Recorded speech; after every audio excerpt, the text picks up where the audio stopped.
9 নম্বর লাইনের 51 নম্বর আয়াত, সূরার নাম হামিম সাজদা। আল্লাহ বলছেন ওয়াইদা আনআমনা আলাল ইনসানি আ'রাদা, আমি যখন মানুষকে কোনো নেয়ামত দান করি, কোনো অনুগ্রহ করি, সে তখন আমার দিক থেকে পিঠটা ফিরিয়ে নেয়, মুখটা সরিয়ে নেয়, মুখটা ঘুরিয়ে নেয়। আর যখন সে বিপদে পড়ে যায়, মুসিবতে পড়ে যায়, তখন সে লম্বা লম্বা দোয়া শুরু করে দেয়। এমনি দেখবেন সুস্থ লোক, মসজিদে আজান হচ্ছে মাগরিবের সময়, আল্লাহু আকবার আল্লাহু আকবার, এ ভাই নামাজ পড়তে যাবি না? যাচ্ছি যাচ্ছি, চল চল চল, কাজ আছে, চল আমি যাচ্ছি, চল চল চল, পিছন পিছন যাচ্ছি। নামাজ হয়ে গেল, গেলি না? হ্যাঁ একটু দেরি হয়ে গেছে রে ভাই। নামাজ ইচ্ছা করে পড়ে, ইচ্ছা করে যায়নি, দোকানে বসেছিল। 1 সপ্তাহ পরে হঠাৎ পেটের যন্ত্রণা, ডাক্তার রিপোর্ট করেছে, এক্স-রে করেছে, পেটের ইউএসজি আল্ট্রাসোনোগ্রাফি করে ডাক্তার রিপোর্ট দিয়েছে যে ওই পাথরের যে ঘর আছে না, যেখানে স্টোন, এরকম 20-22টা মানে ছোট বড় কুচো কুচো পাথর ভরে গেছে। আর যন্ত্রণা খালি আল্লাহ আল্লাহ আল্লাহ। এবার ঠিকরে ঠিকরে আল্লাহ বলছে, লাভ দিয়ে উঠছে। আল্লাহ বলে দাঁড়া, আর 2টো পাথর দিচ্ছি। কি বুঝলেন? এবার মাগরিবের আধ ঘন্টা আগে বসে আছে। লোক বললে কি ব্যাপার, এখন তো ওয়াক্ত হয়নি? বলে দাঁড়া, আল্লাহ আল্লাহ। বললে 1 সপ্তাহ আগে আল্লাহর খবর ছিল না, এত আল্লাহ হয়ে গেছে। আল্লাহ যখন মানুষকে নেয়ামত দিতে চায়, বান্দা তখন আল্লাহর গুরুত্বই দেয় না, খেয়াল করে না। আর আল্লাহ যখন কিছু ছিনিয়ে নেয়, যখন কেড়ে নেয়, আল্লাহ আল্লাহ। এই স্বভাব যেন আমাদের না হয়। সুখে দুঃখে সর্বদা প্রশংসা করব কার? তো বৃষ্টি দিয়েছেন, আপনারা খুশি তো নাকি? ঠিক করে মন থেকে বলছেন তো? এই কমিটির ছেলেগুলো খুব ভালো ছেলেরা, আলহামদুলিল্লাহ। আমার তো এবছর এখানে আসার কথা নয়, আপনারা সবাই জানেন। সে বাংলাদেশি হুজুর ফেল করেছে, এখন আমাদের ইন্ডিয়ান মাল দিয়ে চালানো হচ্ছে। বাজারে গিয়ে দেখছে যে ওই ব্রয়লার মুরগি নাই, বললে দেশি মাল দিয়ে চালা। কি বুঝলেন? গরুর গোশ না থাকলে অন্য মাল দিয়ে চালিয়ে দেওয়া হয়, সেই অবস্থা হচ্ছে বস। তো যাই হোক, আমার একটা প্রোগ্রাম ছিল ওই মিনাখা, ওখানে তো বৃষ্টির কারণে ভাবলাম যে আজকে একটু রাত্রে ঘুম তো হবে, ঘুমের সুযোগ তো হয় না। তো এরা বললো হুজুর আসতে হবে। তুমি ঠিক আছে, আল্লাহ নিয়ে গেলে যাব। আলহামদুলিল্লাহ, আলহামদুলিল্লাহ বলেন। আজকের আমরা যে বিষয়ের উপরে কথা শুনবো, অনেকগুলো বিষয়, কি বলি বলুন তো দেখি। তার একটা বিষয় হচ্ছে হেদায়েত। হেদায়াত, গোমরা থেকে, খারাপ রাস্তা থেকে, ভুল পথ থেকে, পথভ্রষ্ট পথ থেকে সঠিক পথে আনার মালিককে, জোরে বলেন। সেই বিষয়ের উপরে আমরা কথা বলবো ইনশাআল্লাহ। 2 নম্বর আর একটা বিষয় কথা বলবো, সেটা হচ্ছে পরকালীন জিন্দেগি, আখেরাতের জিন্দেগিটা, মরণের পরে চক্ষু বন্ধ করলে আমাদের জীবনটা কেমন হবে, আল্লাহর শাস্তিটা কেমন। এই দুটো বিষয়ের উপরে অল্প কিছুক্ষণ কথা শুনবো ইনশাআল্লাহ, বিইজনিল্লাহ বিফাদনিল্লাহ, আল্লাহ যতটুকু বলাবেন। তবে এরকম নয় যে ধরেছি মানে একদম মাইক পেয়েছি তো চলছেই চলছে, ওরকমই নয়। আপনারা যতক্ষণ অ্যাকসেপ্ট করবেন, যতক্ষণ গ্রহণ করবেন, যতক্ষণ আপনারা নিতে পারবেন, ততক্ষণ। কি বুঝলেন? আর লোক উস পাস করছে, ছেড়ে দিন, তাও বলে গেছে, এটা যেন না হয়। তাহলে প্রথমে আল্লাহর প্রশংসা করি, সব কিছুর মালিককে, জোরে বলেন আল্লাহ। আল্লাহ সুবহানাহু ওয়া তাআলা বড় ভালোবেসে এতক্ষণ অন্যান্য ওলামায়ে কেরামদের কাছ থেকে অনেক মূল্যবান কথাগুলো আল্লাহ তাআলা শোনাচ্ছিলেন, আল্লাহ তৌফিক দিয়েছেন। আমরা এসেছি কোরআন শুনতে। কি শুনতে বলুন? আল্লাহ পাক আমাদের যে দয়া করে এনেছেন পবিত্র শাবান মাসের সামনে রমাজান, সেজন্য আল্লাহ শুকরিয়া আদায় করি, সকলে বলি আলহামদুলিল্লাহ। আরেকবার বলুন দেখি। আলা কে বললো? আলা কি বললো? আলা বললো না, আলা হবে না। কি গো? নামাজ পড়ছে, আল্লাহু আকবার, আলহামদুলিল্লাহি রাব্বিল আলামিন। ফেরেশতারা বলছে মালটা চিনে রাখ। কবরে গিয়েছে, বলে এদিকে আয়। কি হলো? আল্লাহ, আমার তো দাড়ি ছিল, টুপি ছিল, পাঞ্জাবি ছিল। বললে দেখি সূরা ফাতিহাটা পড়। আলহামদুলিল্লাহি রাব্বিল আলামিন। বললে শো। বলে কেন মার হচ্ছে কেন? বললে আল জায়গায় আলা বলে দিয়েছিলে। এই জন্য কোরআনটা সহি করে তাজবিদ তারতিলের সঙ্গে মাখরাজ সঠিক উচ্চারণ করে কোরআন পড়া ফরজ। আমরা নামাজের আগে অজুর গুরুত্ব দিই, তো পায়ে শুকনো ভালো করে ধুয়ে অজুর গুরুত্ব দিই, অজু করতে হবে, গোসল করি, ভালো কাপড় পরি, এমনকি টুপি ছাড়া নামাজ বাঙালি পড়বে না, ও দাড়ি ছাড়া নামাজ পড়বে। কি বলছি বুঝতে পারছেন না? দাড়ি ছাড়া মসজিদে লোক পাবেন, পাবেন না? পাবেন না? বুঝতে পারছেন না কি বললাম? একদম চেঁচে ফ্রেশ হয়ে গেছে ওমাল পেয়ে যাবেন, কিন্তু টুপি মাথায় দিতে হবে। এটা এতটা ফরজ করে নিয়েছে। টুপির গুরুত্ব আছে, কিন্তু দাড়ির গুরুত্ব আগেই। টুপির গুরুত্ব আছে, অজুর গুরুত্ব আছে, পোশাকের গুরুত্ব আছে, কিন্তু কোরআনের গুরুত্ব নাই। কোরআন জানে না, কোরআন পড়তে পারে না। সেজন্য প্রত্যেক দিন মাগরিবের পরে ইমাম সাহেবের কাছে বসে কোরআন শিখবেন, বলুন ইনশাআল্লাহ। তাহলে প্রশংসা সবকিছুর মালিক কে? আল্লাহ।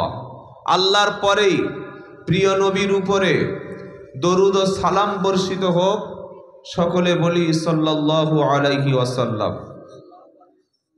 আলোচনা শুরু করা যাক নাকি? প্রথমে একটা কথা বলি, এই যে জলসা, মিলাদ, মাহফিল, তাফসিরুল কোরআন, এইগুলো দিয়ে আমাদের কোনো লাভ হচ্ছে? হ্যাঁ বা না? মোটামুটি আপনার কাছে যে জ্ঞানটা আছে সেই জ্ঞানেই বলুন। না, আপনারা কি বলছেন? লাভ হচ্ছে না, তাই তো? ঠিক আছে, মানে আজকে যেটা হচ্ছে এটা পুরো লস হবে, তাই তো? আমারও লস, আপনাদের সবার লস। লাভ হবে? এখনই বলে না, বলছে লাভ। সেই বলে জানে না। সেই সম্রাট আকবরের কল। সম্রাট আকবর, ওর কাছে ছিল ওই বীরবল। তো একদিন জিজ্ঞাসা করছে, বেগুন খাবারটা কেমন রে? বেগুনটা, বসুন, আলহামদুলিল্লাহ আমাদের আলেম ওলামারা এসেছেন, হজরতেরা। তো বললে বেগুন কেমন? তখন বীরবল বলছে, স্যার বেগুন খুব ভিটামিন যুক্ত খাবার, স্বাস্থ্যের পক্ষে খুব ভালো, ভেরি টেস্টি, খেলে খুব মজা লাগে। সম্রাট আকবর খেয়েছে। আর যাদের একটু অ্যালার্জি আছে, বেগুন খেলে কি হয় বলুন তো? চুলকানো আছে, মাথা থেকে পা পর্যন্ত চুলকাচ্ছে। তখন বলছে, তুই বললি বেগুন খুব টেস্টি, খুব ভিটামিন, খুব প্রোটিন, খুব উপকার, তো খেয়ে তোমার চুলকোনা বন্ধ হচ্ছে না, ঘুমাবো কি করে? বললে, স্যার বেগুন কোনো খাবার হলো ওই লোক খায়? কি বুঝলেন? আমাদের কিছু লোক আছে, যেদিকে পানি পড়ে সেদিকেই ছাতা থাকে। একটু আগে বললেন লাভ নেই, আবার বলছেন হ্যাঁ লাভ আছে। সঠিকটা বোঝার চেষ্টা করুন। কোরআনের মাহফিল, দিনের মাহফিল, দিনের মুজমা, কোরআনের আলোচনা, জিকিরের আলোচনা, এতে লাভ আছে না নাই? আছে বললে হয়ে গেল? এটা খাতা কলমে দলিল এবং প্রমাণ করতে হবে যে লাভ আছে কিনা। প্রথমে আল্লাহ রাব্বুল আলামিনের কাছে জিজ্ঞাসা করি, এর জবাব দেবেন আল্লাহ সুবহানাহু ওয়া তাআলা। কে জবাব দেবেন? জোরে বলেন, আল্লাহ। আমরা যখন মানুষদেরকে দিনের দিকে আনবো, কোরআনের দিকে ডাকবো, ইসলামের দিকে ডাকবো, ধর্মের দিকে ডাকবো, আমি দুনিয়ার কোনো মাকসাদ, দুনিয়ার কোনো উদ্দেশ্য পূরণ না হয়, আমি আমার আল্লাহর রাজি এবং খুশির জন্য মানুষদেরকে দিনের পথে ডাকবো, বলুন ইনশাআল্লাহ। হেদায়েত কে হবেন আর কে না হবেন জানেন কে? জোরে বলেন, আল্লাহ। হজরতে নবী নূহ আলাইহিস সালাম প্রায় 8.5 থেকে 900 বছর দাওয়াতের মেহনত করেছে। কত বছর? কত বছর? 8.5 থেকে 900 বছর। তার এই দাওয়াতের ফলে মাত্র 80টা লোক ইসলাম কবুল করেছিল, মুসলমান হয়েছিল। কটা? 80টা। মানে এই যে কটা লোক বসে আছেন এর চাইতে আরো কম। কি হলো?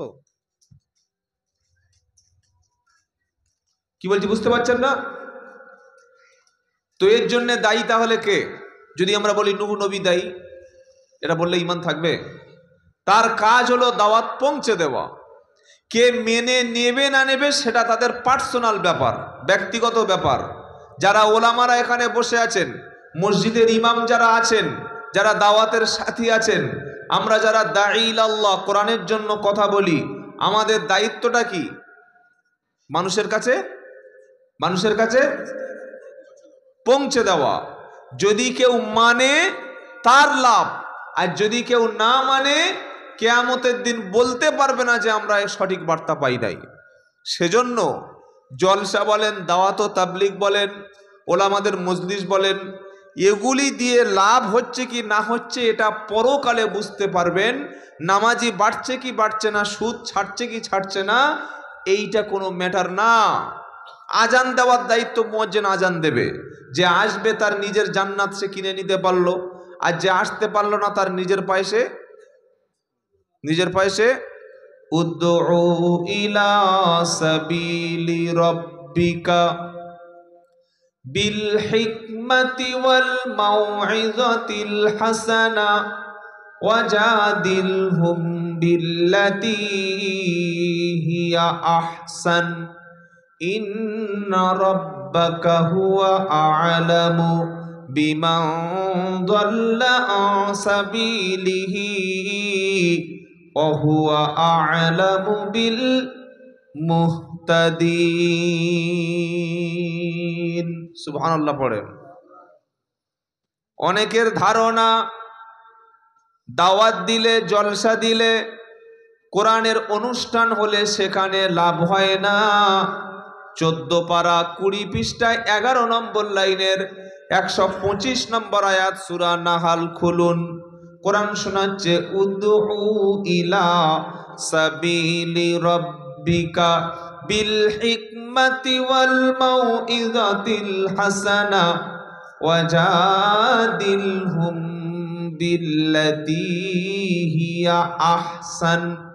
আল্লাহ পাক শোনাচ্ছে, নবী আপনি মানুষদেরকে, আমার বান্দাদেরকে আল্লাহর দিকে দাওয়াত দিন, রবের দিকে দাওয়াত দিন, মানুষদেরকে আল্লাহর দিকে ডাকুন। আর বিল হিকমাতি ওয়াল মাউইযাতিল হাসানা, উত্তম উত্তম কথা বলে, সুন্দর সুন্দর উপদেশ দ্বারা, ভালো ভালো হিকমত ওসিয়াত দ্বারা সুন্দর সুন্দর কথা বলে মানুষদেরকে ডাকুন। হেদায়েত কে হবে আর কে হবে না ওটা আমি জানি, ওটা কেউ জানে না। আমাদের কাজ বলে দেওয়া, আমাদের কাজ কি? পৌঁছে দেওয়া। আবার আপনি 30 পারায় চলুন। আফলা ইয়ানদুরুনা ইলাল ইবিলি কাইফা খুলিকাত ওয়া ইলাস সামাই কাইফা রুফিআত ওয়া ইলাল জিবালি কাইফা নুসিবাত ওয়া ইলাল আরদি কাইফা সুতিহাত। এইবার আসল কথাটা শুনুন। ফাযাক্কির ইন্নামা আনতা মুযাক্কির লাস্তা আলাইহিম বিমুসাইতির। সুবহানাল্লাহ বলবেন না? আল্লাহ বলছেন, নবী আপনি মানুষদেরকে আখিরাতের কথা, জাহান্নামের কথা, পরকালীন কথা, এ সমস্ত কথাগুলি মানুষদেরকে স্মরণ করিয়ে দিন। মানুষের সামনে কোরআন হাদিসের বয়ানটা আপনি পেশ করুন। আমি আল্লাহ জানি কে হেদায়েত হবে। তবে লাস্তা আলাইহিম বিমুসাইতির, আপনাকে দারোগা করে, থানার ওসি করে আপনাকে পাঠানো হয়নি। আপনি সত্য কথাটা বলবেন। আপনি তাদের কাছে ইন্নামা আনতা মুযাক্কির, কেবলমাত্র আপনি সতর্ককারী, কেবলমাত্র আপনি তাদেরকে স্মরণ করিয়ে দেবেন আখিরাতের কথাটা। আপনি দারোগা নন, ওসি নন, আপনি কেউ নন। আপনাকে তাদের উপরে এমন দায়িত্ব দেওয়া হয় নাই যে তারা যদি না মানে সবকটার পিঠে ঠ্যাং ভেঙে ফেলবেন। কোন ইমাম সাহেব দেখেছেন যে এই নামাজে যারা আসেনি মসজিদ থেকে সেই গরু জবাই করা ছুরিটা বার করে সব কটা জবাই করে দিয়ে? কথা বলে না? কি বলছি বুঝতে পারছেন না? জুমার নামাজ পড়ে দেখছে 4-5টা লোক মসজিদে যায়নি, বড় গরু জবাই করা ছুরি নিয়ে সব কটা জবাই করে দিয়েছে। ইমাম সাহেব এরকম হয় নাকি? আরে কি গো, দায়িত্ব পৌঁছে দেওয়া। লাস্তা আলাইহিম বিমুসাইতির, নবী আপনি দারোগা নন, আপনি ওসি নন, আপনাকে তাদের উপরে চাপিয়ে দেওয়া হয়নি। শুধু বলে দেবেন, শুধু খালি বলে দেবেন। তবে লাভ হবে কাদের? যারা মুমিন তারা। কাদের লাভ? জোরে বলেন। ওয়াদাক্কির ফাইন্নাদ-যিকরা তানফাউল মুমিনিন। আল্লাহ বলছেন নবী আপনি উপদেশ দিন, তবে উপদেশটা মুমিনদের জন্য কাজে আসবে। সুবহানাল্লাহ পড়েন। উপদেশ দিন মুমিনদের জন্য, এই উপদেশটা কাজে হবে, মোমেনরাই উপকৃত হবে। কাফের, বেঈমান, মুশরিক, মুনাফিক এরা শুনবে এক কান দিয়ে, বার করে দেবে এক কান দিয়ে। এদের কোরআন হাদিসের কথা যতই ধরে সামনে বসিয়ে কোরআন খুলে বলে দেন, ও জীবনে ওরা শোধরাবে না, জীবনে শোধরাবে না। তার কারণটা কি? কারণটা কি জানেন? ইন্নাল্লাযীনা কাফারু সাওয়াউন আলাইহিম আআনদারতাহুম আম লাম তুনদিরহুম লা ইউমিনুন খাতামাল্লাহু আলা কুলুবিহিম ওয়া আলা সামঈহিম ওয়া আলা আবসারিহিম গিশাওয়াতু ওয়া লাহুম আযাবুন আযীম। সুবহানাল্লাহ পাঠ করেন। আচ্ছা, মসজিদের পাশে যে লোকগুলোর ঘর, সব লোক নামাজ পড়তে যায় তো? হ্যাঁ বা না বলে না? যায় যায়। ফজরের সময় 1 কিলোমিটার দূর থেকে সে নামাজ পড়ছে, আর মসজিদের পাশের বাড়ি ঘুমাচ্ছে। তার মানে ওকে হেদায়েত করেনি কে? ও সঠিক পথে আনেনি কে? ও আজান শোনে না? আজান ওই আগে শোনে। বরং যারা পাকা বেনামাজি দেখবেন, যেদিন আজান দিতে মুয়াজ্জিন দেরি করে, মসজিদে উকি মেরে বলছে, ও মুয়াজ্জিন ঘুমোচ্ছিলে, ঘুমিয়ে পড়েছিলে?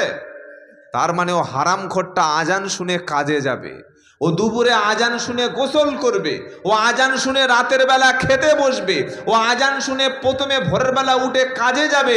এজন্য মুয়াজ্জিনকে বলছে দেরি করলে কেন? ওর আজান কিন্তু নামাজের জন্য না। আর যে প্রকৃত নামাজি 5 মিনিট, 7 মিনিট, 10 মিনিট দূর থেকে চলে আসছে মসজিদে, ওর আজান নাই, অ্যালার্ম নাই, ঘড়ি নাই, সিগন্যাল নাই, কেউ ডাকে না, খালি নামাজের সময়টা মনে নিয়ত করে শুয়েছে, আল্লাহ আমি যেন ফজরে মসজিদে জয়েন করতে পারি, ফজরে মসজিদে যেন আমি জামাতে নামাজ আদায় করতে পারি। নামাজের 20 মিনিট আগে আল্লাহ তাকে হাজির করে দিয়েছেন। সুবহানাল্লাহ বলেন।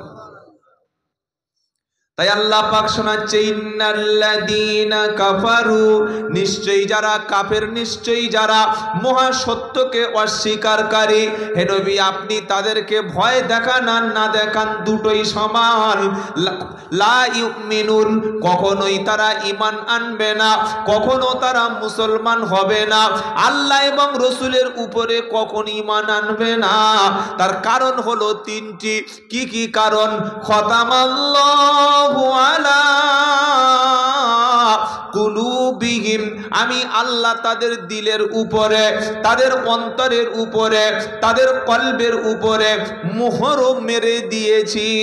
ওয়ালা সামঈহিম, তারা কানে শুনতে পাচ্ছে না কোরআনের কথাগুলি, দ্বীনের কথাগুলি, হক কথাগুলি তাদের কানের উপরে যাবে না, তাদের কানে রয়েছে পর্দা। ওয়ালা আবসারিহিম, তাদের দৃষ্টির উপরে পড়ে গেছে পর্দা, কান দিয়ে তারা শুনবে না, চোখ দিয়ে তারা দেখার ক্ষমতা হারিয়ে ফেলেছে, অন্তর থেকে বিবেচনা করার ক্ষমতা হারিয়ে ফেলেছে।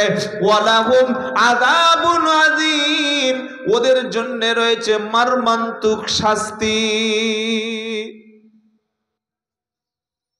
বাড়িতে মাইকে বসে বসে শুনছে, আত্মীয় এসছে, স্বজন এসছে, জামাই এসছে, ভাড়াবাই এসছে, কেজি কেজি গোশত রান্না করে সবাই খেয়ে, ঠান্ডার সময় বৃষ্টি হয়েছে, বললো বাড়ি বসে বসে শুনলে হয়, তো বাড়ি বসে বসে নামাজ পড়লে হয়, বেকারে মসজিদে থেকে লাভটা কি? কথা বুঝতে পারছেন না?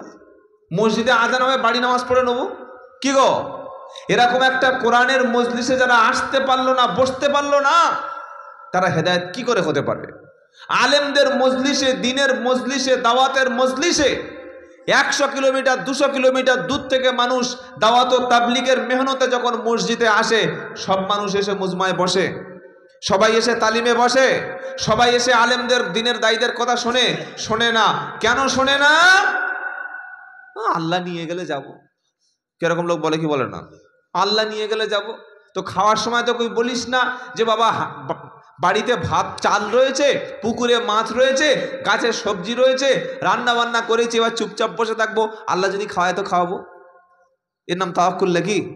কি গো, বিয়ে করেছে, করে বউটাকে বাপের বাড়ি রেখে দিয়েছে, এ মাল নিজে আছে নিজের বাড়ি, তাহলে ছেলেপুলে হয়েছে বললে আল্লাহ দিলে হবে? হবে? কথা বলে না। বাড়িতে ধান রেখেছে, জমিতে ফেলবো না, আল্লাহ দিলে তো হবে? হবে? সব জায়গায় তো আপনি মেহনত করছেন, তাহলে দিনের ক্ষেত্রে মেহনতের কথা আমি কি বলি? হ্যাঁ, আল্লাহ যদি হেদায়েত করে হবে। কিছু কিছু লোক বলে হুজুর দোয়া করেন, কি দোয়া? বললে আল্লাহ যদি আল্লাহ যেন আমাকে নামাজ পড়ায়। আরে খ্যাপা, তুই নামাজ পড়তে যাবি, ওযু করে মসজিদের দিকে যাবি, তা আমি তোর জন্য দোয়া করবো কেন? কোনোদিন বলিস হুজুর দোয়া করেন যেন ভাত খেতে পারি বেশি করে? বলেছেন? হুজুর দোয়া করেন যেন ঘুমোতে পারি, হুজুর দোয়া করেন দুটো ছেলে হয়েছে যেন ফেরারটা যেন আরেকটা ছেলে একটা যেন মোটামুটি অর্ডার দিতে পারি, বলেছেন কোনোদিন? সব কাজে নিজে নিজে আগে চলে গেছেন, আর নামাজের সময় বলছে হুজুর হুজুর দোয়া করে নামাজ পড়তে পারি। খ্যাপা কথা করে। নিজে যতক্ষণ চেষ্টা না করব ওই কাজটা আল্লাহ কখনো সম্পন্ন করবেন না। কথা মনে থাকবে ইনশাআল্লাহ। হেদায়েতের মালিক হলেন আল্লাহ। আল্লাহ তাদেরকে হেদায়েত করবে, তাদেরকে দ্বীনের পথে আনবে যারা কোরআন সুন্নাহ শোনার পরে এটা ভাবে, এটা চিন্তা করে, এটা ফিকির করে, এই মজলিসে আসে, এদের সঙ্গে বসে, আল্লাহ তাদেরকে হেদায়েত করবে। কথা মনে থাকবে ইনশাআল্লাহ। এবার নবীর দুটো চাচার নাম বলছি শোনেন। একটা চাচার নাম হলো হযরতে হামজা, আর একটা চাচার নাম হলো আবু তালেব। এই দুটো নবীর একদম নিজের চাচা, আব্দুল্লাহর নিজের ভাই। একজন হলেন হামজা রাদিয়াল্লাহু আনহু, যিনি শহীদদের সর্দার, আর একটা চাচার নাম হচ্ছে আবু তালেব।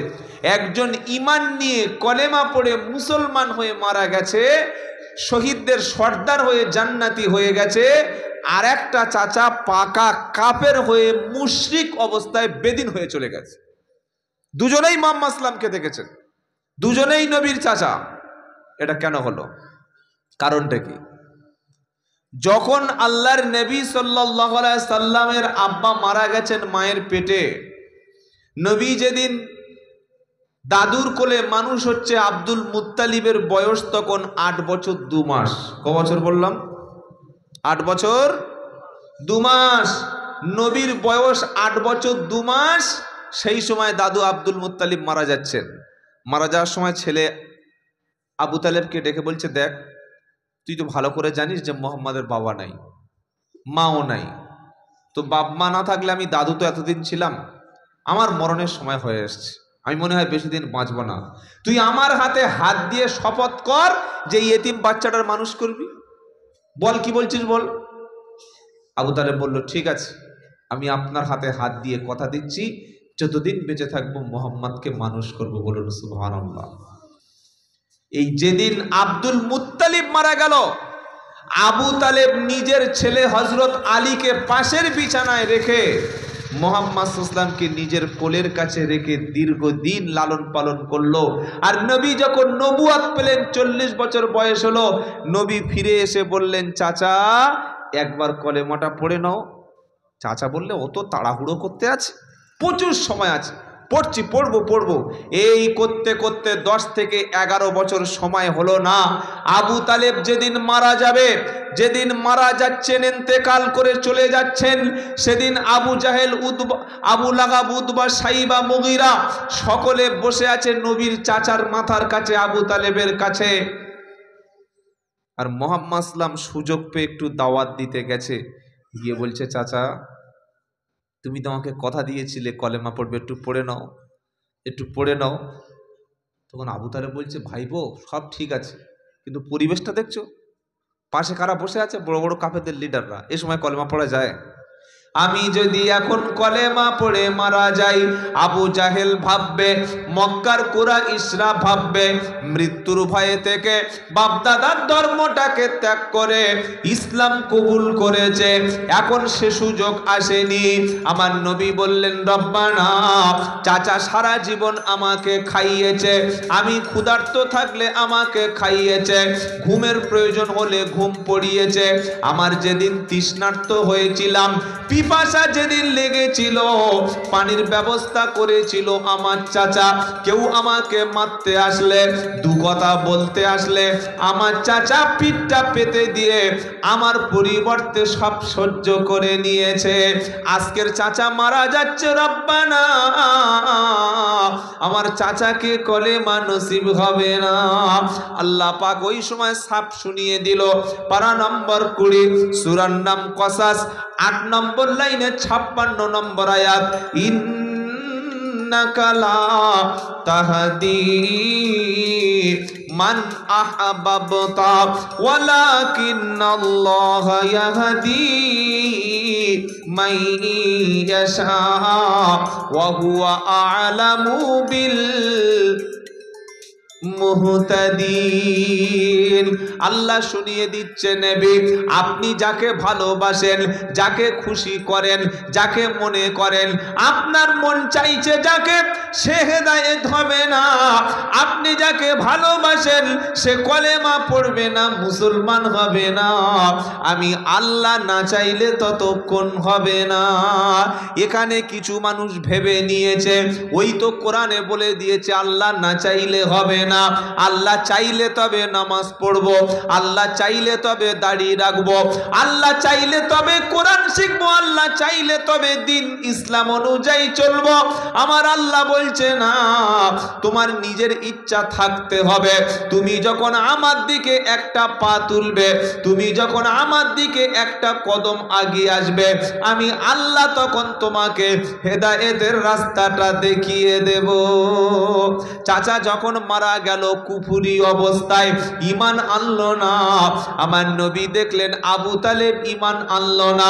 চাচা যখন মারা গেল, নবী সাল্লাল্লাহু আলাইহি সাল্লাম চাচার জন্য আল্লাহর কাছে 12 ক্ষমা প্রার্থনা করতে লাগলো, দোয়া করতে লাগলো, রব্বুল আলামিন আল্লাহ সারা জীবন আমাকে ভালোবেসেছে, সারা জীবন আমাকে খেতে দিয়েছে, কেউ কিছু বলতে আসলে আমার চাচা সম্পূর্ণভাবে আমাকে গাইড করেছে, আমাকে কিছু বলতে দেয় নাই। সেই চাচা বেঈমান হয়ে কবরে চলে গেল।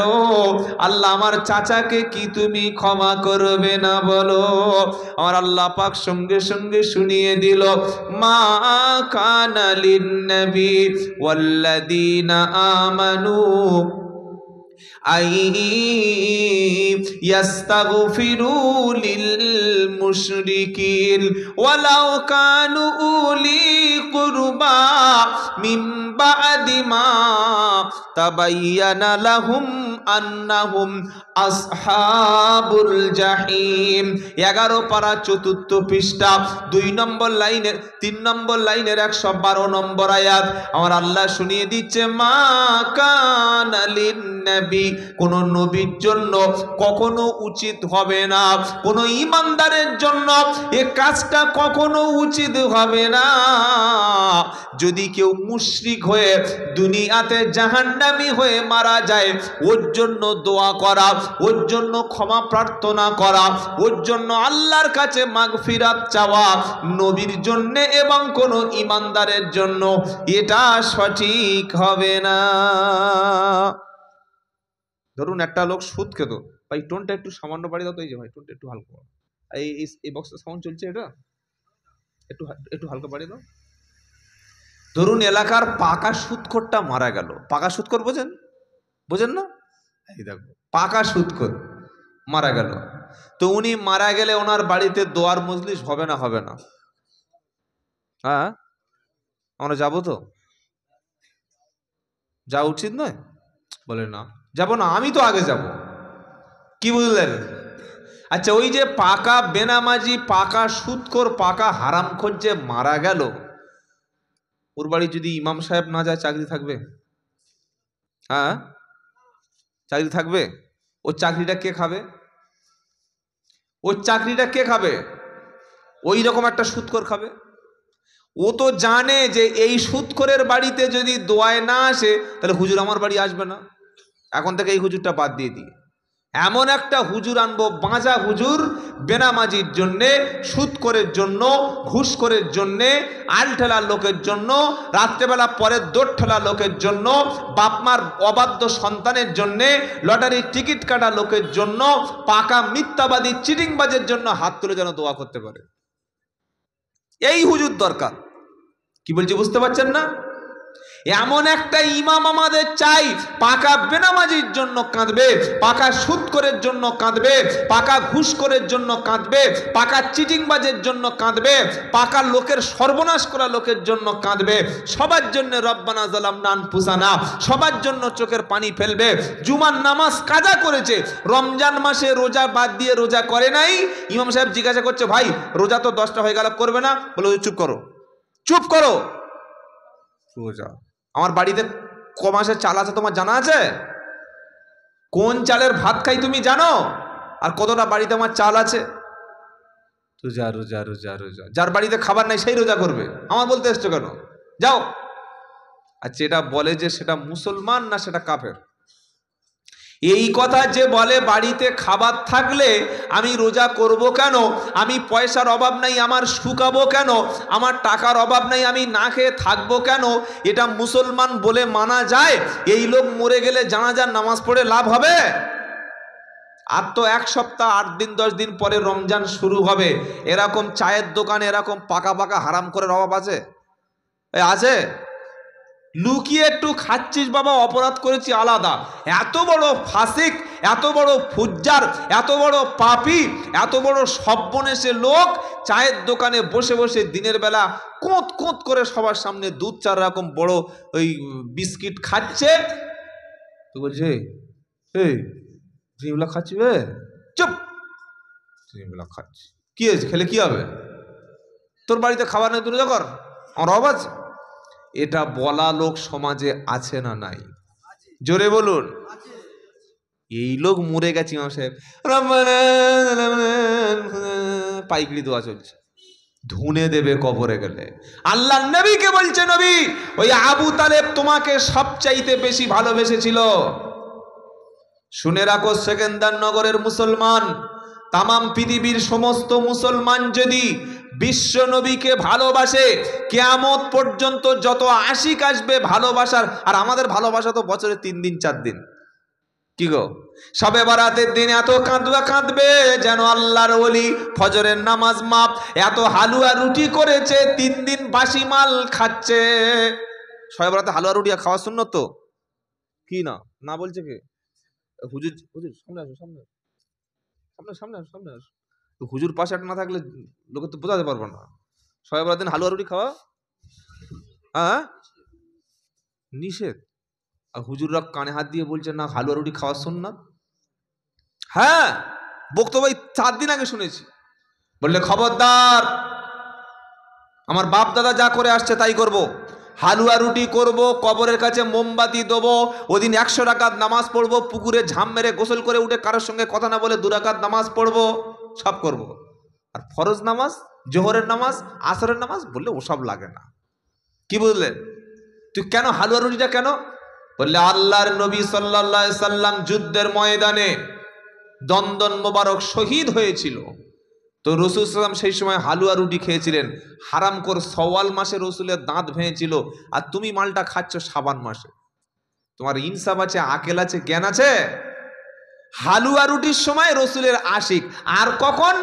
ওই জলসার যখন শেষ হয়ে যাবে একবার বুকে হাত দিয়ে ইয়া নবী সালাম, মালাবা পুরো খাড়া হয়ে গেছে, দাঁড়িয়ে গেছে, ওই একবার আশিক। আর কখন?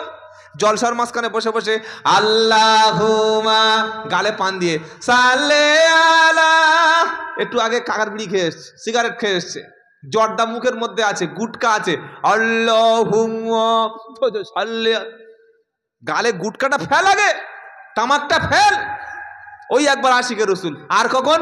12ই রবিউল আউয়াল আসলে। কখন? কথা বলে না? 12ই রবিউল আউয়াল আসলে সেই সময় মুসলমান আরেকবার আশিকে রসুল সাজবে, মাথায় টুপি দিয়ে সাদা পাঞ্জাবি পরে, আমরা রসুলের দেওয়ানা। আমরা উম্মত রসুলের দেওয়ানা, মদিনায় না গেলে আমারও মনে শান্তি আসে না। ফজরের সময় লুঙ্গি কোমরে থাকবে না, জোহরের নামাজ পড়বো না, আমরা রসুলের দেওয়ানা। কি মাল আছে না? নাই? আরে বলছেন না কেন? রসুলের দেওয়ানা, আমি রসুলের দেওয়ানা। 20 বছর জলসা দেব, মুখে দাড়ি রাখবো না, আমি রসুলের দেওয়ানা। এ বললে আর পয়সা দেবে? একে তো এনেছে অন্য কলে, কি বুঝলেন? সত্যটা বলে যাই, আমি রসুলের দেওয়ানা। বাড়ির পাশে জুমার মসজিদ, জুমার নামাজ পড়বো না, এটা রসুলের দেওয়ানা। আশিক নেমাল, ভণ্ডমাল। কি গো, রসুলের আশিক হলো, দেওয়ানা হলো সে মুখে দাড়ি থাকবে, মাথায় টুপি হবে, দস্তরখান বিছিয়ে ভাত খাবে, নবীর মতো হাঁটবে, নবীর মতো ঘুমাবে, নবীর মতো কথা বলবে, নবীর মতো লেনদেন করবে। বিয়ের অনুষ্ঠানটা তার বাড়িতে নবীর মতো হবে। আর বিয়ের আগের দিন বড় বড় 2টো JBL বক্স আসবে, তাই তো নাকি? কি না, না বললে হবে? খাতনা মোচনমানির অনুষ্ঠান করছে, দেখি বক্স বাজাচ্ছে। আহা হা, কি গো ভাই, মুসলমানের বাড়ি খাতনার অনুষ্ঠান হয় না? হয় না? মোচনমানি হয় না? 3 টাকার ব্লেডে 50 টাকা হাজাম 5 মিনিটে কাজ করে চলে যাবে, তার জন্য মোচনমানির জন্য 1 লাখ টাকা বাজেট করেছে। এই মালদায় গেলাম, মালদায় থানাটার নাম ভুলে যাচ্ছি, কালিয়াচক থানা।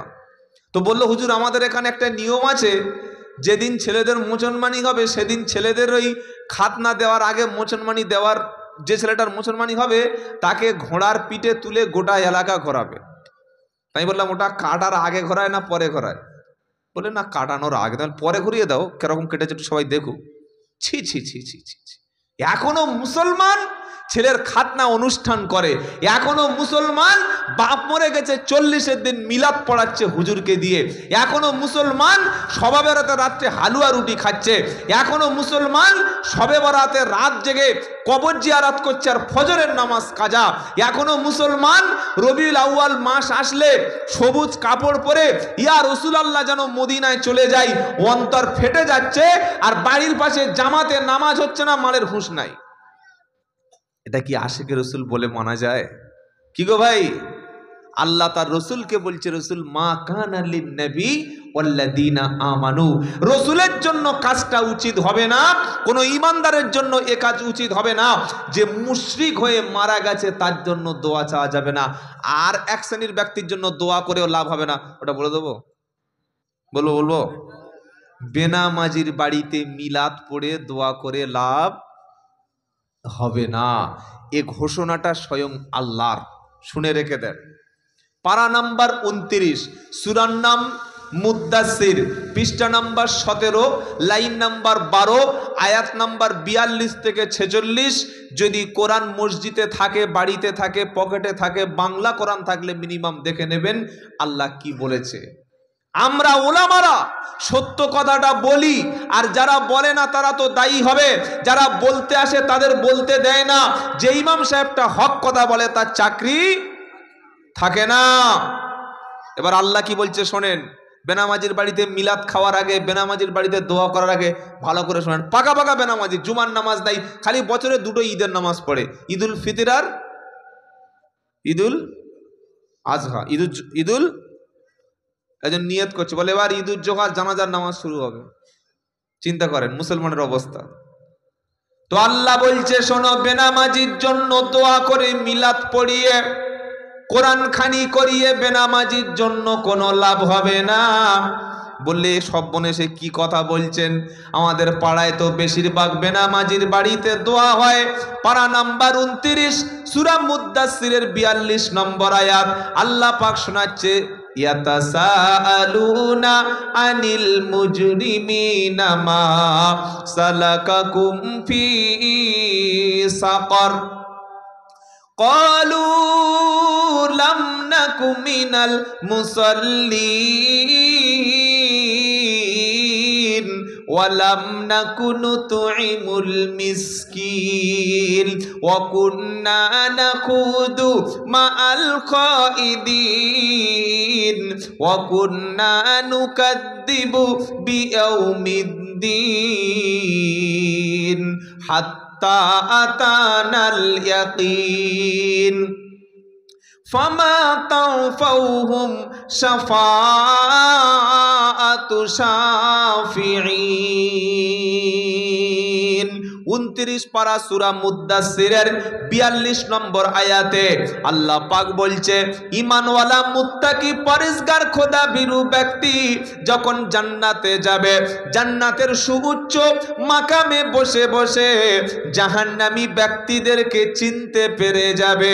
জিজ্ঞাসা করবে, সেলিম ভাই, ওরে আব্দুল জব্বার ভাই, হাফিজুল ভাই, উসমান ভাই, ভাই সুলাইমান, টাকা ছিল, পয়সা ছিল, জমি ছিল, সম্পদ ছিল, কুরবানির সময় এত বড় গরু তুমি কুরবানি করেছিলে ভাই, বাড়িতে মিলাদ তো খুব জোরে হতো, তোমার সঙ্গে ইমাম সাহেবের সম্পর্কটা ভালো ছিল, তুমি তো প্রতি বছর আজমিরে যেতে, তুমি তো মাঝে মাঝে পীরের দরবারে গিয়ে বসে থাকতে, টাকা ছিল, পয়সা ছিল, জমি ছিল, জায়গা ছিল, সব কিছু থাকার পরে জাহান্নামে আসতে কেন হলো?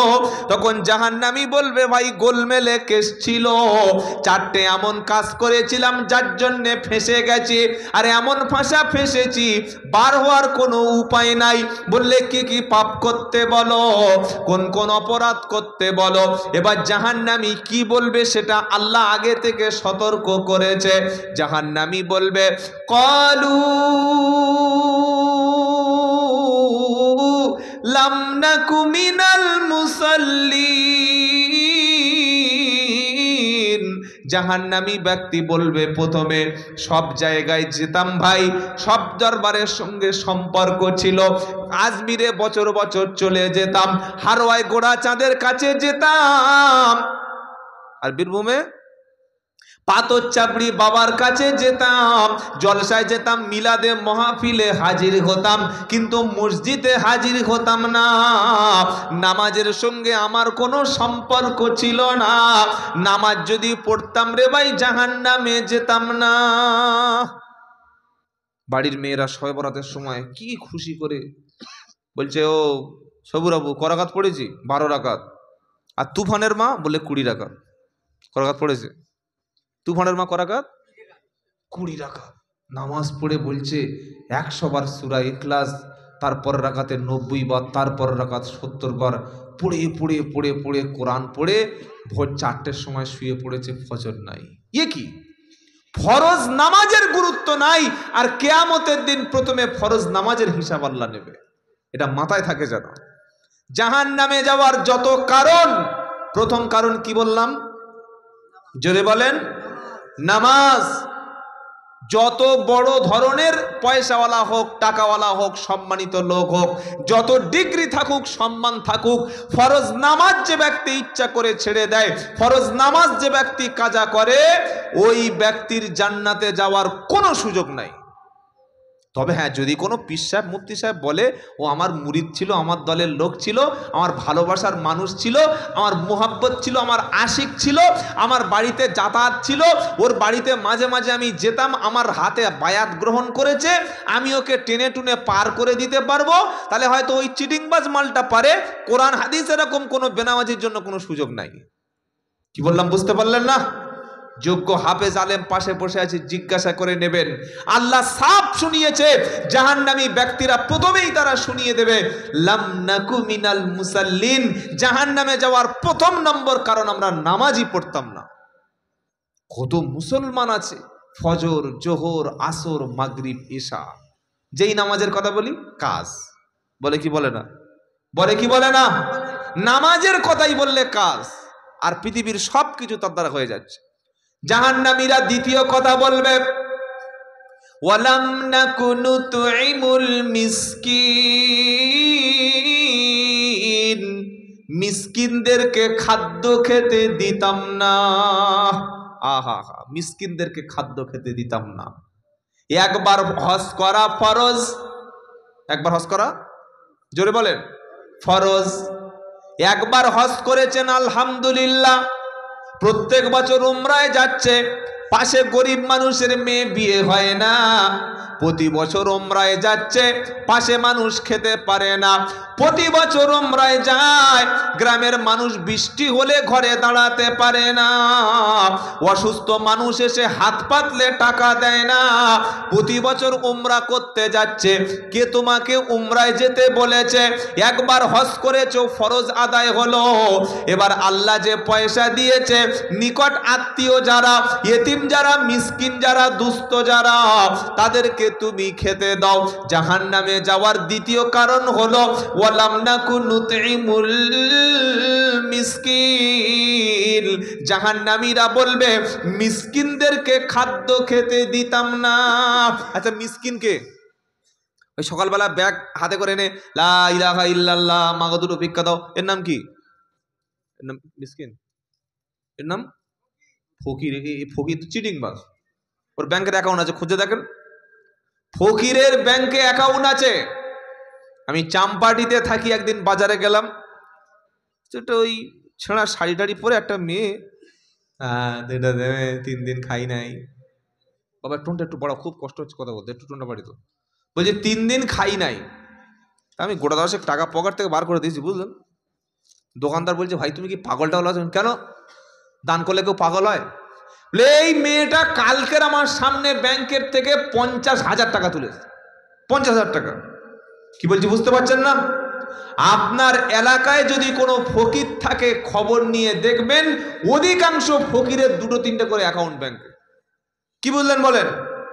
এরা হচ্ছে ফকির, এরা হচ্ছে ধোঁকাবাজ, এরা হচ্ছে চিটিংবাজ। তাহলে ফকিরকে, যার বাড়িতে খাবার নাই, যার কোনো ব্যবস্থা নাই, যাকে দেওয়ার মতো কেউ নাই, আর যার খাবারের প্রয়োজন এবং মানুষের কাছে হাত পাতে, ওই হচ্ছে অরিজিনাল ফকির। ফকির আলাদা, মিসকিন আলাদা।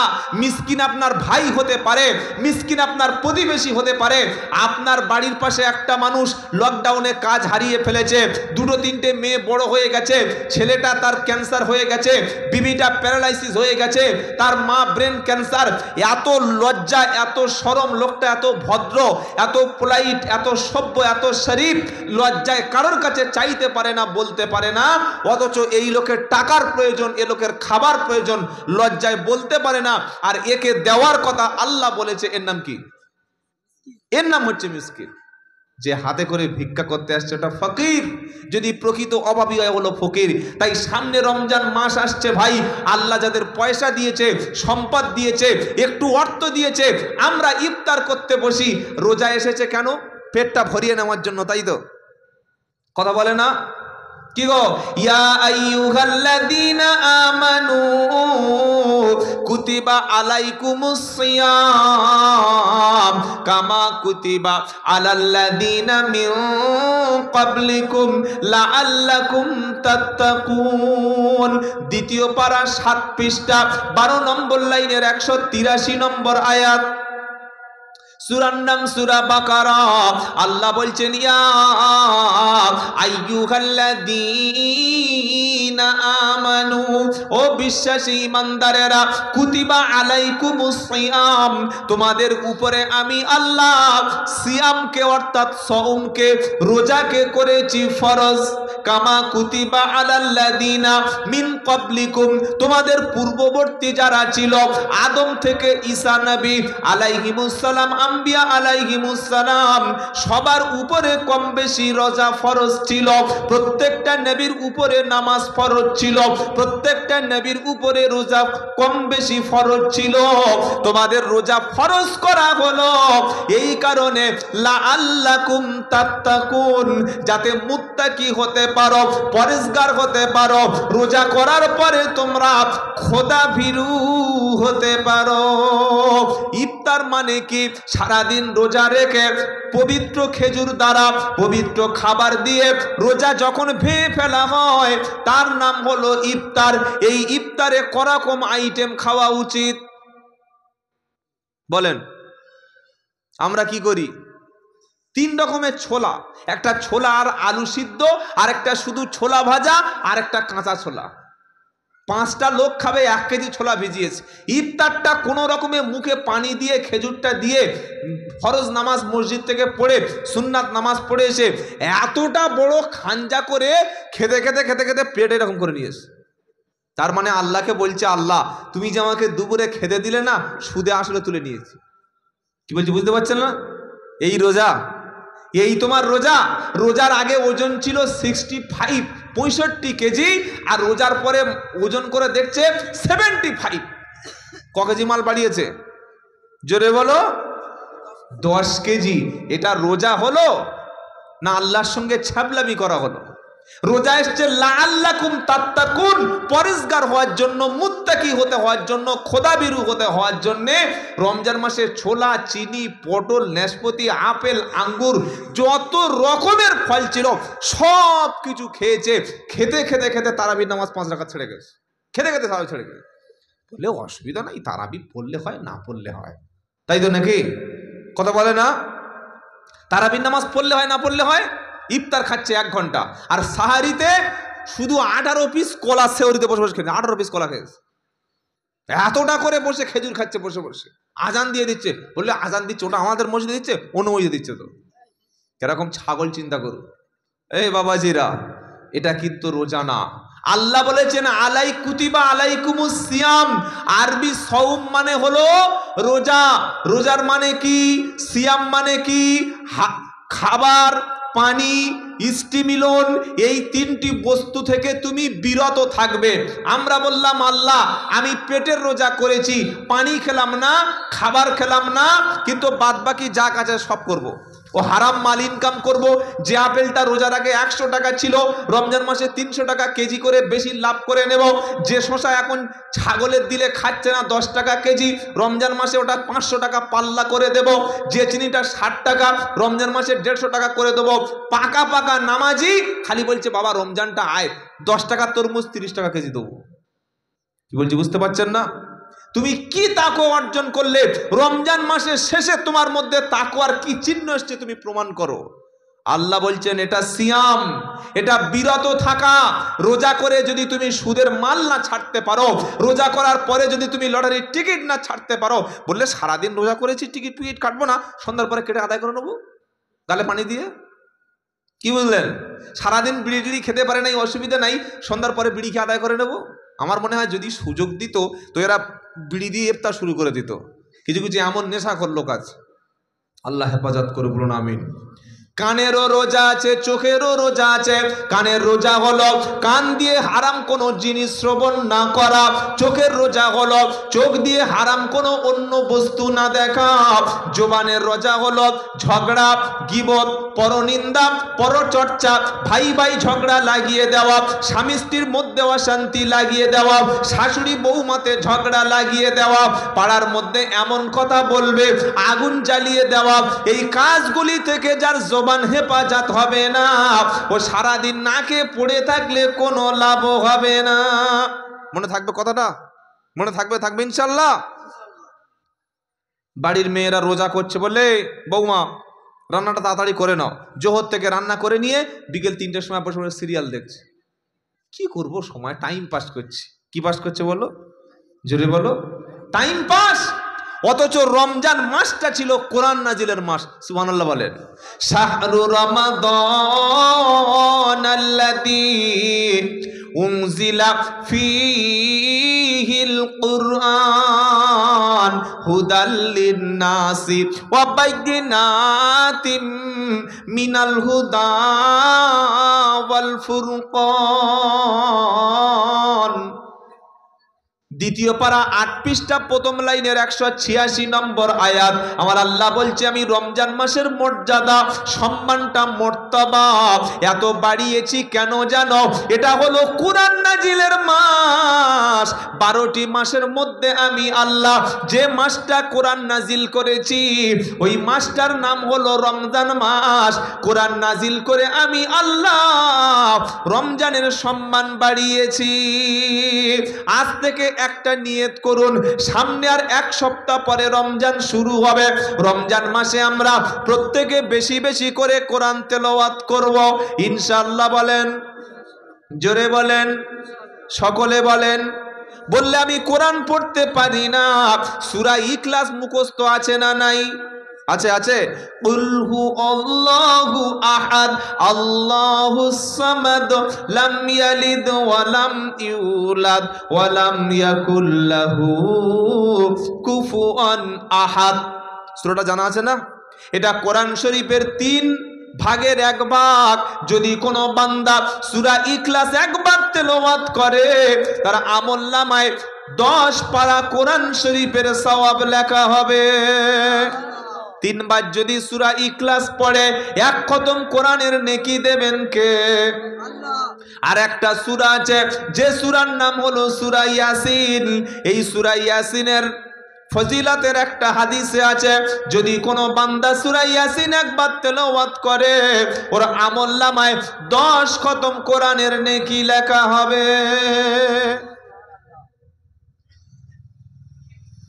বলছে ভাই রোজা ফোজা করে ক্লান্ত হয়ে গেছে, ওসব কোরআন ফোরান রাখ। এই তোর মোবাইলে গেম আছে? বললে হ্যাঁ। বলে দে একটু গেম খেলিতে, দে দে দে।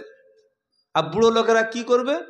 কাজ নাই তো রোজার মাসে, ওই চায়ের দোকানের সামনে বসে বসে কিবোধ করছে। বললে কি?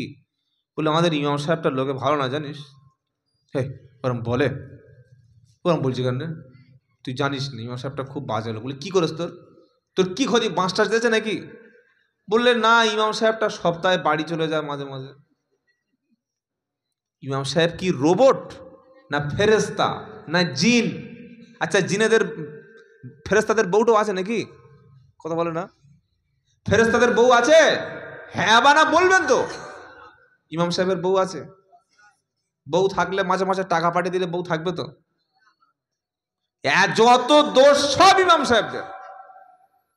আসরের নামাজ পড়ে, জুমার নামাজ পড়ে বাড়ি গেছে, পাড়ার মেয়েরা বলছে ইমাম সাহেব কোথায় গেল? আমার মুরগিটা জবাই করে দেওয়ার কোথায় গেল? হারুনের মা বলছে আমার বাচ্চাটার বাতাস লেগেছে, ইমাম সাহেব কোথায় গেল? সে বিউটির মা বলছে আমার ইমাম সাহেব কোথায় গেল, মাথায় একটু ফুঁদিয়ে দেবে। আরেকজন বলছে সেই ফেরদাউসের মা বলছে আমার ইমাম সাহেব কোথায় গেল, আমার একটু ওই বাচ্চা দুধ হয় না ফুঁদিয়ে দেবে। শালা ইমাম সাহেবকে রেখেছে কেন রে? হাঁস জবাই করবে, মুরগি জবাই করবে, ফুঁ দেবে। কত বড় মাথা মোটা মুসলমান! সারাদিন রমজানের রোজা রেখে নবী বলেছেন ইফতারের পূর্বে দোয়া কবুল হয়, ইফতার সামনে নিয়ে দোয়া করলে দোয়া কবুল হয়। ইফতার সামনে এসে গেছে, ইস্তিগফার পড়ো, তওবা পড়ো, দরুদ শরীফ পড়ো, কোরআন শরীফ পড়ো, নবীর সুন্নাহ মাসনুন দোয়াগুলো জিকিরগুলো তুমি পড়ো। সব বাদ দিয়ে ও চায়ের দোকানে বসে বসে চা তো আর খেতে পারবে না, যেহেতু এত বড় দাড়ি রেখেছে, দাড়িটা কি আর চাঁচবে রমজান মাসে? 60 বছর বয়স, তাই চায়ের দোকানে বসে বসে চাচা গীবত করছে। ইমাম সাহেবের দ্বারা হবে না, তো তুই নামাজ পড়া, তুই পড়া। ওর সামনে দিলে সঙ্গে সঙ্গে তো গোসল ফরজ হয়ে যাবে। কি বলছি বুঝতে পারছেন না? এই যে গীবত করি, চগলখুরি করি, সমালোচনা করি, এর দ্বারাই আপনার রোজাটা নষ্ট হবে। আবার রমজান মাসে ঝগড়া লাগানো লোক আছে না নাই? আছে না নাই? মেয়েদের কাছে গিয়ে বলছে তোমাদের লোক কোথায়? বললে একটু হাড়োয়ায় গেছে। বলে হাড়োয়ায় গেছে? এই দেখে এসো, ওই জামালপুরে বাস স্ট্যান্ডে একটা মেয়ে নিয়ে গল্প করছে। মেয়েরা এমন ভয়ঙ্কর জিনিস, একবার যদি মিথ্যা করে কোনো একটা কথা কানে ঢুকিয়ে দিতে পারেন, ও আর জীবনে বার হবে না। কি বলছি বুঝতে পারছেন না? স্বামী বাড়ি এসছে, বলে হ্যাঁ কোথায় ছিলে? কোথায় ছিলে? কোথা থাকবো? হাড়োয়ার মোড়ে। ও তুমি বাড়িতে এই জন্য এই ওরম বলছিস কেন? কি হয়েছে? এমন কাটি করে দিয়েছে তার বউয়ের কাছে। বললে তোমার স্বামী আগের মতো কিন্তু আর ভালোবাসে না। বললে হ্যাঁ ঠিক বলেছো তো, ব্যাপারটা তাই হয়েছে। তোমার স্বামীর একটা লাইন আছে, সম্পর্ক আছে, রিলেশন আছে। এই যে সম্পর্কের মধ্যে ফাটল ধরিয়ে দিয়ে, ঝগড়া করে দিয়ে, ও এরকম বড় নিম গাছ গোড়া শুদ্ধ উপড়ে নিয়ে মুখে মেসওয়াক করতে করতে রোজা করে করে মুজতে যাচ্ছে। তুমি ছাগল একটা, পাঁঠা একটা, মুসলমান তুমি নও। তুমি মানুষের মধ্যে ঝগড়া বাঁধিয়ে দিয়েছো, 2 ভাইয়ের মধ্যে অশান্তি বাঁধিয়ে দিয়েছো, পাড়ার মধ্যে ঝগড়া বাঁধিয়ে দিয়েছো, দিয়ে তুমি রোজাদার বলছো। নবী বললেন রোজা করতে করতে কেউ যদি তোমার সঙ্গে ঝগড়া করে, তুমি বলবে ইন্নী সাইম, আমি রোজাদার। রোজার অবস্থায় ঝগড়া করলে রোজা রোজা হবে, রোজা পঙ্গু হয়ে যাবে, হাত পা ভেঙে একদম খোঁড়া হয়ে যাবে।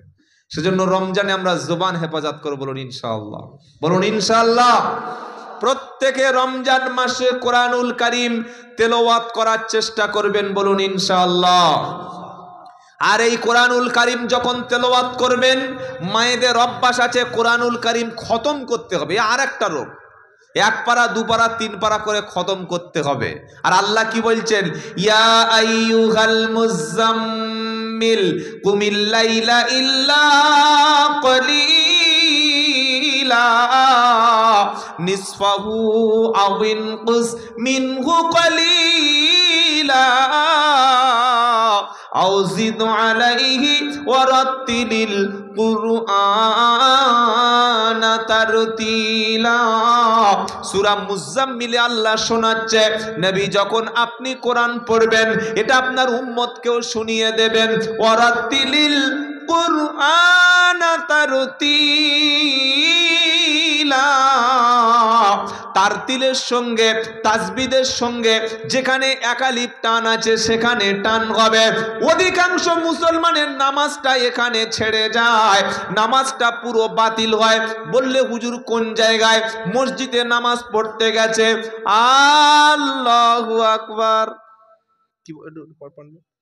কি বলে জোরে বলেন, নিয়ত করছে আল্লাহু আকবার আল্লাহু আকবার, করে না এই শোনেন নাই? আর যারা আজান দেয় ও সর্বনাশ, আজান শুনে পাড়ার কুকুর সব জেগে উঠেছে, এমন ভয়ঙ্কর আজান। আজান দিলে আসমানের ফেরেশতারা নেমে আসে না। কিরে ভাই, মসজিদে মুয়াজ্জিন আর ইমামদের সবচাইতে ঠকানো বেতনটা দেয়া হয়, তো 1000 টাকা মুয়াজ্জিনের দিয়ে কোনোদিন ভালো মুয়াজ্জিন পাওয়া যাবে? মুখে 32টা দাঁতের মধ্যে তার 28টা দাঁত পড়ে গেছে আর 4টে কোনো রকমে আছে, সে যা নড়ছে, কি বুঝলেন, পাথর মতো দাঁত নড়ছে, আজান দিতে গেছে আল্লাহু আকবার আল্লাহু আকবার। কারি সাহেব হাফেজ সাহেব বসে আছে, জিজ্ঞাসা করুন, আলেম যারা জিজ্ঞাসা করুন, কেউ যদি আল্লাহ শব্দটাকে আল্লাহু আকবার বলে সঙ্গে সঙ্গে অর্থটা পাল্টে হয়ে যাবে যে আল্লাহ তুমি কি সত্যি সবচাইতে বড়, তুমি কি বড় আল্লাহ, তুমি কি সবচাইতে বড়। আল্লাহর সঙ্গে ইন্ট্রোগেটিভ প্রশ্নবোধক সেন্টেন্স হয়ে যাবে। আমরা অধিকাংশ মুয়াজ্জিনের আজানটা 100-র মধ্যে 90টা মুয়াজ্জিন ভুল আজান দেয়। এর জন্য মুয়াজ্জিনকে বলে লাভ হবে? তার তো পয়সা দেয় না, তার বিবি মারা গেছে, খাওয়া ঠিক মতো হয় না, বেকার লোক বসে আছে, চাচা চল চল চল মসজিদে আনতে হবে চলো, তো ওদেরকে যাই, যদি মসজিদে 2-4 টাকা আসে হাত খরচ, বিড়ির খরচটা যদি হয়, আর যদি দুটো খাবার খেতে পারি ওতে অনেক লাভ। একটা মুয়াজ্জিনকে 4000 টাকা দেবেন না, জাতির ইনসাফ মরে গেছে। মুয়াজ্জিন আবার 4000 টাকা, ইমামের দিচ্ছে 5000 টাকা, কি বুঝলেন? তা ওই রকম আজান হবে, আল্লাহু আকবার হবে, কথা মনে থাকবে ইনশাআল্লাহ। আর কোরআন কি শোনাচ্ছে, ওয়ারাতিলিল কুরআনা তারতিলা। নবী যখন তুমি কোরআন পড়বে তাসবিদের দিকে তারতিলের দিকে লক্ষ্য রাখবে, যেখানে ইকফা, যেখানে ইজহার, যেখানে ইকলাব, ঈদগাম আছে যেখানে, সবগুলো সঠিকভাবে কোরআন পড়বে। থেমে থেমে কোরআন পড়বে, তাড়াহুড়া করে যেন কোরআন পড়ো না।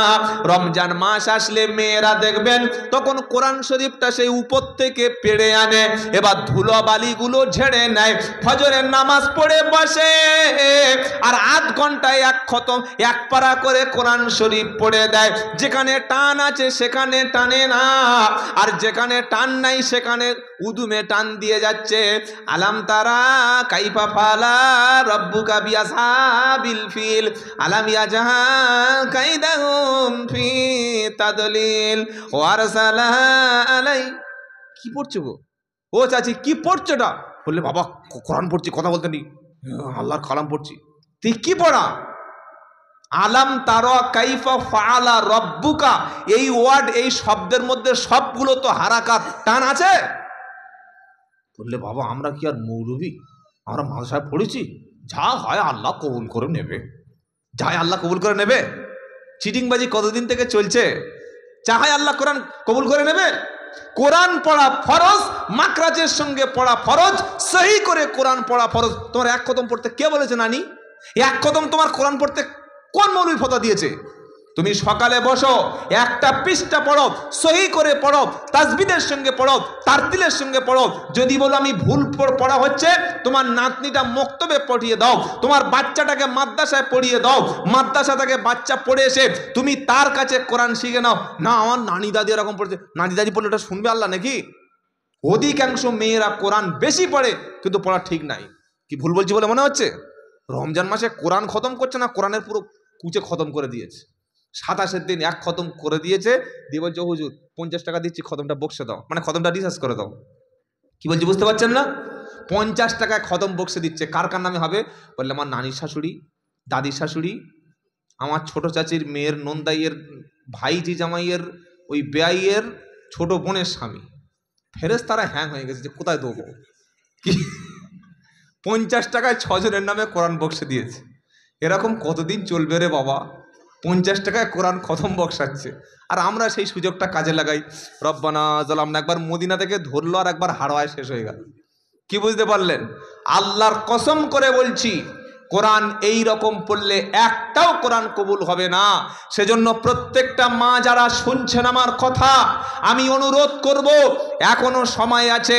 রমজান আসার আগে কোরআনটা সহি করে সঠিকভাবে 1 পৃষ্ঠা কোরআন পড়ো না। কে তোমার বলেছে 1 পারা পড়তে? হ্যাঁ, হাতের সময় আছে, আলহামদুলিল্লাহ। মাগরিবের আগে, মাগরিবের নামাজ পড়ে আমি 3 পৃষ্ঠা পড়লাম, এশার তারাবির নামাজ পড়ে ঘুমাতে যাওয়ার আগে আরো 5 পৃষ্ঠা পড়লাম, সাহারির আগে একটু আগে উঠে আরো 10 পৃষ্ঠা পড়লাম। কি বলছি বুঝতে পারছেন না? আল্লাহর নবী রমজান মাস আসলে নবীজি বলেন, রমজান মাস যখন শুরু হতো আমি বেশি বেশি করে কোরআন তেলাওয়াত করতাম। সারা বছর যতটুকু কোরআন নবীর উপরে নাজিল হতো, রমজান শরীফের মাস আসলে বিশ্ব নবী কোরআনের অংশটুকু জিব্রাইলকে একবার শুনিয়ে নিতেন। জোরে বলুন সুবহানাল্লাহ। আবার রমজান মাসের শেষ হওয়ার আগে জিব্রাইল নবীকে একবার কোরআন শুনিয়ে নিতেন। যে বছর আল্লাহর নবী দুনিয়া থেকে বিদায় নিয়ে চলে গেছে, সেই বছর আল্লাহর নবী জিব্রাইলকে 2 বার আর জিব্রাইল নবীকে 1 বার কোরআন তারা পরস্পর শুনিয়েছিলেন। সুবহানাল্লাহ বলবেন না? আলহামদুলিল্লাহ। সেজন্য রমজান মাসে আমরা সবচাইতে যে আমলটা করব, বেশি করে কোরআন তেলাওয়াত। বলেন ইনশাআল্লাহ। সূরা ইখলাস জানেন 3 বার পড়লে ক খতম? জোরে বলেন, 1 খতম। সূরা ইয়াসিন